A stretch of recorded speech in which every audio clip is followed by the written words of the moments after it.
Bismillahirrahmanirrahim. Alhamdulillah.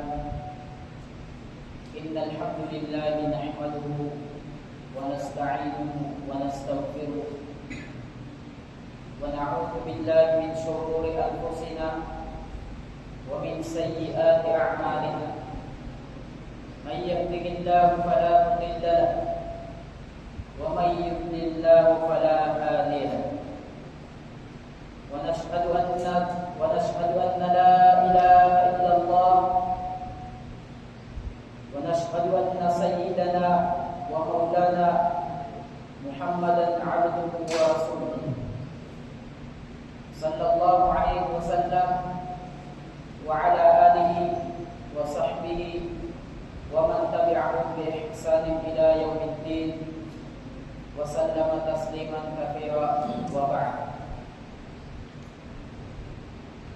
قال الله سبحانه وتعالى في الكتاب القرآن الكريم بعد أعوذ بالله من الشيطان الرجيم يا أيها الذين آمنوا اتقوا الله حق تقاته ولا تموتن إلا وأنتم مسلمون.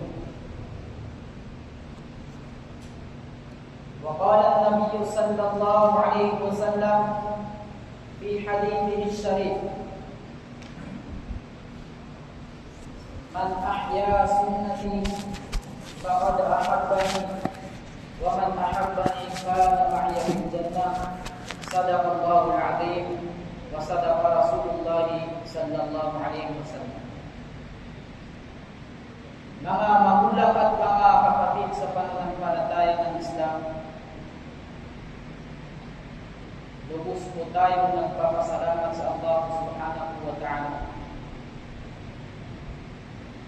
sa walang tigil na pagbigay niya sa atin ng mga biyaya sa bawat araw-araw na ating natatanggap mula sa Allah subhanahu wa ta'ala.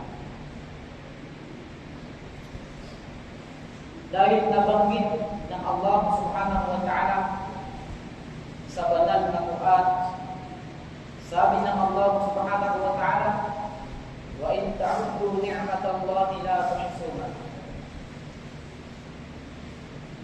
Kung bibilangin niyo, sabi ng Allah, yung biyaya ng Allah, la tuhsuha, ay hindi niyo kayang bilangin yung biyaya ng Allah subhanahu wa ta'ala. Dahil hindi natin kayang bilangin yung biyaya ng Allah, nabayaran pa kaya natin? Hindi nga natin kayang bilangin, lalo pa kaya bayaran natin sa Allah.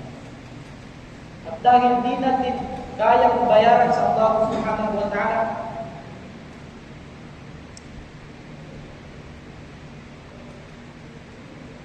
dahil po karamihin natin yung pagpapasalamat sa Allah subhanahu wa ta'ala, dahil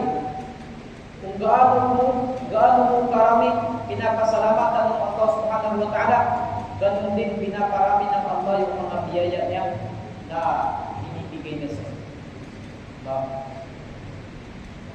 Sabi ng mga ulama, o di kaya yung mga scholar,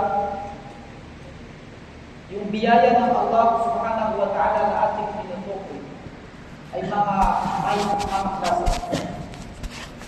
Ang unang klase na biyaya ng Allah subhanahu wa ta'ala ay yung tinatawag na ni'matul 'am, na ibig sabihin ay biyaya ng Allah na pangkalahatan. Ibig sabihin, hindi lang yung mga tao yung nakikinabang sa biyaya na ito, kundi pati na rin yung mga hayop, yung mga isda sa ilalim ng dagat, yung mga iba't ibang mga hayop sa lubat, pati na rin yung mga hayop sa iyong pagpapawid, at pati na rin yung mga puno at mga halaman at mga insekto ay nakikinabang sa biyaya nito. Dahil ito ay pangkalahatan na biyaya ng Allah subhanahu wa ta'ala. Ano ang halimbawa ng biyaya na ito? Ang halimbawa, isa sa halimbawa na ng biyaya na ito ay gaya ng tubig. Yung tubig na ginawa ng Allah ay hindi lang tayo na mga tao yung nakikinabang sa tubig na ito. Dahil pati na rin yung mga hayop, pati na rin yung mga halaman, at pati na rin yung mga iba't ibang mga nilikha ng Allah ay nakikinabang sa tubig na ito. Yan yung isa sa mga halimbawa ng ni'matul 'am, biyaya ng Allah na pangkalahatan. Ngunit mayroon isang klase ng biyaya ng Allah na tinatawag ng mga ulama na ito yung ni'matul khas, na ang ibig sabihin ay biyaya ng Allah na tanging ang mga gusto lang ng Allah ang binibigyan niya. Binibigyan niya nito. Ibig sabihin, hindi lahat ng tao ay binibigyan ng Allah ng biyaya na ito.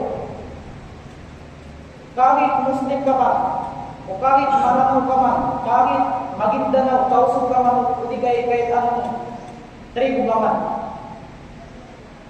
ay pag hindi ka nagustuhan ng Allah subhanahu wa ta'ala, ay hindi ka binigyan ng Allah subhanahu wa ta'ala ng biyaya nito. So ano yung tinutukoy natin na biyaya? Na biyaya ng Allah na ipinipili lamang ng Allah subhanahu wa ta'ala kung sino yung binigyan niya. Ano ito? Ito yung iman. Ito yung iman, mga magulang at mga kapatid. Yung iman na ito, ano nga ba yung pakinabang ng iman? O di kaya ano nga ba yung definition ng iman? Sabi ng mga ulama, al-a'malu juz'un min al-iman. Sabi ng mga ulama, yung pagsasagawa ng mga gawain na nagugustuhan ng Allah, gaya ng pagsasala, gaya ng pag-aayun, gaya ng pagbabasa ng Quran, o di kaya iba ba, ay juz'un min al-iman. Bunga, o di kaya impact ng iman.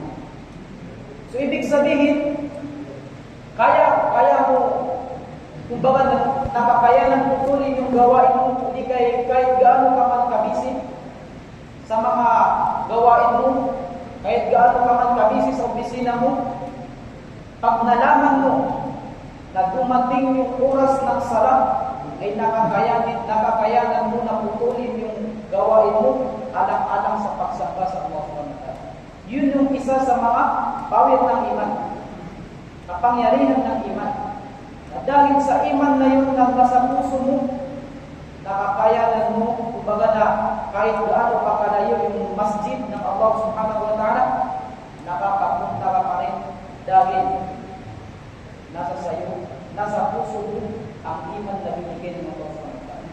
Kaya marami tayong mga tao na nakikita na kahit nalaman nila o kahit narinig nila na dumating na yung oras ng pagsasala, hindi pa rin nila, kumbaga na, hindi pa rin nila maiwan yung mga gawain nila na makapunta sa masjid ng Allah subhanahu wa ta'ala para makapagsala dahil wala silang iman sa kanilang mga. Hindi sila binigyan ng Allah subhanahu wa ta'ala ng mga, hindi sila binigyan ng Allah ng iman. Kaya walang nakakatulak sa kanila upang magsagawa ng mga mabubuting mga gawain. Kaya tayo lubos na nagpapasalamat sa Allah dahil binigyan niya tayo ng iman. Dahil sa iman na yun, nakapunta tayo dito sa masjid ng Allah. Hindi tayo makakapunta dito sa masjid ng Allah subhanahu wa ta'ala, lalo na yung mga kapatid natin na malalayo yung bahay nila. Hindi tayo makakapunta dito kung wala yung impact ng iman na galing mismo sa Allah subhanahu wa ta'ala. Pati yung Muhammad, yung mahal na propeta Muhammad sallallahu alaihi wasallam ay kanyang sinabi, "May yuridillahu bihi khaira yufaqihuhu fid-din." Sabi ng mahal na propeta, ang sino man ang naisin ng Allah na mapasa kanya yung kabutihan, sabi ng mahal na propeta, ay ipapaintindi sa kanya ng Allah subhanahu wa ta'ala yung Islam. O di kaya ipapagawa sa kanya ng Allah subhanahu wa ta'ala yung Islam. Sa madaling salita, magiging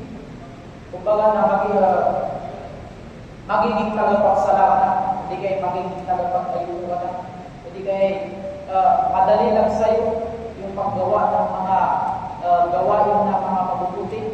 Dahil isa ka sa napili ng Allah na bigyan niya ng iman na ito. Hindi kayo bigyan niya ng biyaya na ito.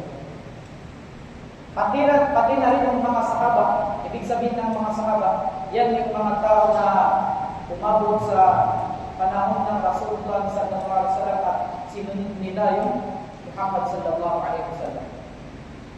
Isang sahaba na sinabi niya, "Inna Allah yu'til mala man yuhibbu wa man la yuhibbu." Katotohanan, sabi niya, na ang Allah ay ibinibigay niya yung yaman sa mga taong gusto niya at ganoon din yung mga taong hindi niya gusto. Kumbaga na pareho lang yung mga taong gusto niya at saka yung hindi niya gusto, binibigyan niya ng yaman. Dahil yung yaman, kasama yan sa binanggit natin kanina na ni'matul 'am, pangkalahatan. Ngunit kadugtong wa ma yu'til iman illa man yuhibbu. Ngunit sabi niya, hindi ibibigay ng Allah yung iman illa man yuhibbu, maliban lang sa tao na gustuhan ng Allah subhanahu wa ta'ala. Idza ahabba Allahu 'abdan a'tahu iman. Pag nagustuhan ng Allah subhanahu wa ta'ala yung isang tao, bibigyan niya ito ng iman. Bibigyan niya o di kaya lalagyan ng Allah subhanahu wa ta'ala yung puso niya ng iman. Dahil ang gusto ng Allah ay mapasayo yung kabutihan. So bibigyan ka ng iman ng Allah subhanahu wa ta'ala dahil yung iman na yun yung magiging material, di kaya magiging makina para makapaggawa tayo ng mga gawain na gusto ng Allah subhanahu wa ta'ala. Kung tutusin natin, yung iman, siya yung nagsisilbing makina sa ating mga puso. Kung wala yung iman, hindi natin magagawa yung mga utos ng Allah subhanahu wa ta'ala. Hindi natin magagawa yung mga pagsasala, ng pagsasala. Yung kung tutusin, mahirap yun. Hindi ka kumakain ng isang araw. Kung tutusin, mahirap yun. Pero nakakayanan natin dahil sa iman na binigay sa atin ng Allah subhanahu wa ta'ala. Kung wala yung iman sa ating mga puso, hindi natin makakayang gawin yung kahit mga simpleng gawain lang about sa agaman ng Allah subhanahu wa ta'ala. Ngunit kahit gaano pa man kahirap, nakakayanan natin dahil sa iman na binigay sa atin ng Allah subhanahu wa ta'ala. Yung iman, yun nga yung sinabi natin kanina, lagi parang makina. Kung tutusin yung makina sa isang sasakyan, lahat tayo may sasakyan. Kung ano yung pakinabang ng makina sa isang sasakyan. Kahit gaano pa man kaganda yung accessories ng sasakyan mo, kung sira yung makina, walang pakinabang ng sasakyan. hindi mo mapapakinabangan dahil sira yung makina niya. Diba? Kahit gano'n para pamahan, nagastos mo sa mga accessories ng motor mo, sasakyan mo, kung sira yung makina. At gano'n din, tayong mga tao, kahit gaano pa man kabuting, kahit gaano pa man kabuting mga katawan natin, kung sira yung makina, kung sira yung iman sa ating mga puso, ay hindi natin mapapakinabangan yung mga sarili natin dahil hindi natin magagawa yung mga inuutos ng Allah subhanahu wa ta'ala. Hindi natin magagawa yung mga gawain na nagugustuhan ng Allah subhanahu wa ta'ala. Kaya nga, iniutos ng mahal na Propeta Muhammad sallallahu alaihi wasallam na palakasin yung iman sa ating mga puso. Dahil itong iman na ito, may mga shay, may mga nilikha ng Allah subhanahu wa ta'ala na ang tanging layunin lamang ay upang sirain, nakawin ang iman sa ating mga puso. Dahil alam nila na pag nasira yung iman sa puso mo, hindi ka na makakapagsala. Pag nasira yung iman sa puso mo, hindi mo na magagawa yung mga mabubuting gawain. Dahil tuluyan ng manakaw, yung sight na yun, yung iman, yung biyaya na binigay sa ng Allah subhanahu wa ta'ala. Ano yung mga sight na yun? Isa sa mga sight na yun ay yung pinakakilala na yung shaitan.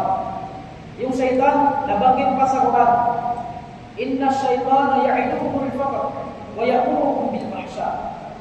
Katotohanan, sabi ng Allah na ang shaitan ay itinatakot niya sa inyo yung pagiging mahirap. At inuutos niya sa inyo yung mga malalaswang mga gawain, yung mga masasamang mga gawain. Ang tanging bagay ng shaitan, hindi bagay ng shaitan yung yaman mo. Hindi bagay ng shaitan yung kagwapuhan mo. Hindi bagay ng shaitan yung kumbaga ng mga yaman mo, kaari-arian mo. Ang tanging bagay lang ng shaitan ay mawala, manakaw niya yung pinakamahalaga na biyaya ng Allah subhanahu wa ta'ala, na yun yung iman. Dahil pag nawala sa iyo yung iman, pag nanakaw ng shaitan yung iman sa puso mo, hindi mo magagawa yung mga amal at matutulog yung shaitan. Dahil ang shaitan ay walang iman. Kaya naghahanap siya ng mga kasama niya. Ninanakaw niya yung iman na binigyan ng Allah subhanahu wa ta'ala sa mga tao para dumami yung kasama ng shaitan. Yun yung ibig sabihin nun. Pangalawa, ng mga shay na sumisira sa ating mga iman ay yung mismo ating mga sarili. Kundi kayo tinatawag natin nafsubawa. Dahil nabanggit sa Quran, inna nafsa la'amaratun bisu'. Nakatukuhanan ng sarili ay ang inuutos lamang ay yung mga masamang gawain. Yung mga masama. Yun yung inuutos ng kumbaga namin yung mga sarili natin. Kaya minsan, nararamdaman natin sa ating mga sarili. Minsan, tinatamad tayo ng sarili. Totoo. Minsan, pati ako, nakakaramdam ako minsan na, siyempre, 5 times na di tayo nasasarap. Kaya minsan, nakakaramdam tayo ng pagod. Minsan, nakakaramdam tayo ng tamad sa pagsasala. Isa na yun sa impact ng shaitan. Impact ng sarili mo. Na ang pakay niya ay tigil mo na yung sabay. Ay tigil mo na yung pagsasala. At dahil mayroong mga may shaitan na sumisira sa ating mga iman at may nafsugawa na sumisira sa ating mga iman. So ano yung gagawin natin? Tuluyan ba natin, hahayaan ba natin na manakaw ng shaitan yung ating mga iman? Dahil pag nanakaw ng shaitan yung mga iman natin, wala na tayong mabibilhan ng iman. Kahit gaano pa kalaking pira, hindi mo mabibili yung iman. Wala kang makikita na iman sa kahit anong, kumbaga na pabrika kumpanya, hindi nabibili yung iman. Kaya hindi natin hahayaan na manakaw ng shaitan yung iman na nasa puso natin. Kaya ano yung gagawin natin? Yung mahal na Propeta Muhammad sallallahu alaihi wasallam, ng panahon na iniutos niya sa kanyang mga sahabat, sa kanyang mga kasamahan, na palakasin nila yung iman sa kanilang mga puso, Hindi kayo baguhin nila yung iman sa kanilang puso. Sabi ng mahal na propeta, jaddidu imanakum. Na ang ibig sabihin, baguhin niyo yung mga iman niyo, sabi ng mahal na propeta. Hindi kayo palakasin niyo yung mga iman niyo, sabi ng mahal na propeta Muhammad sallallahu alaihi wasallam. So, sumagot yung mga sahaba. Kayfa nujaddidu imanana ya Rasulullah? Sabi ng mga sahaba, ya Rasulullah, hindi kayo paano namin babaguhin? Hindi kayo paano namin palalakasin yung mga iman namin? O suko niya Allah. Sabi ng mahal na propeta Muhammad sallallahu alaihi wasallam, akfiru min qawli la ilaha illallah. Paramihin niyo, sabi ng mahal na propeta, yung pagsabi, hindi kayo pag-discuss, hindi kayo pag-alala sa kadakilaan ng Allah subhanahu wa ta'ala. Dahil kung gaano mo karami sinasabi yung kadakilaan ng Allah, bago tumama yung impact ng salita mo sa kasama mo, sa'yo muna tumatama yung impact ng salita mo. Kaya kung gaano mo karami sinasabi yung kadakilaan ng Allah, ganun din umi-impact yung salita mo sa puso mo. Kaya yan yung sabi ng mga ulama na mas mainam na pampalakas ng ating mga iman sa ating mga iman. Proteksyonan natin yung mga iman natin upang hindi manakaw ng syaitan, upang hindi masira ng syaitan. Isa pa sa mga proteksyon ng sabi ng Muhammad sallallahu alaihi wasallam, ad-du'a silahul mu'min. Yung pagdudua, palaging pagdudua sa Allah, paghihingin sa Allah subhanahu wa ta'ala, ay isa yun sa mga armas ng mga Muslim. Armas ng mga Muslim. So dahil may kalaban tayo, kailangan natin yung armas. Kailangan natin yung proteksyon upang hindi manakaw ng syaitan yung mga iman sa ating mga puso. Dahil sinabi ng Allah, wala tamutunna illa wa antum muslimun. Huwag kayong mamatay na hindi kayo, kumbaga sa madaling salita, huwag kayong mamatay na hindi kayo Muslim. Kaya, ingatan natin, protektahan natin yung mga iman sa ating mga puso upang masama tayo sa mga tao na dumating sa kanila yung malakot mo na sila ay isang ganap na Muslim.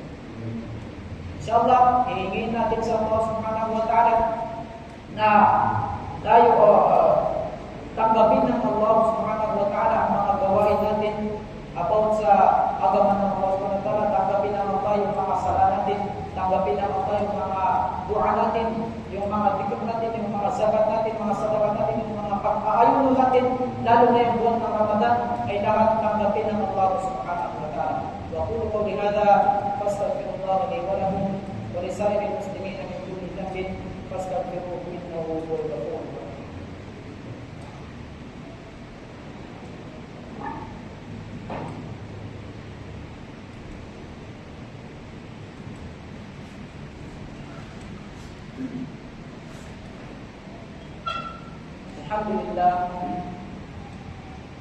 Alhamdulillah al-akram alladhi khalaqa al-insana wa karram wa 'allamahu min al-bayani ma lam ya'lam. Subhanalladhi la yuhsa binahu min lisani wa la qalam. Wa nashhadu an la ilaha illallah wahdahu la sharika lahu wa nashhadu anna sayyidana wa maulana Muhammadan 'abduhu wa rasuluhu. Sallallahu alaihi wasallam wa ala alihi wa sahbihi wa man tabi'ahu bi ihsanin ila yaumiddin wa sallama tasliman katsira wa ba'd.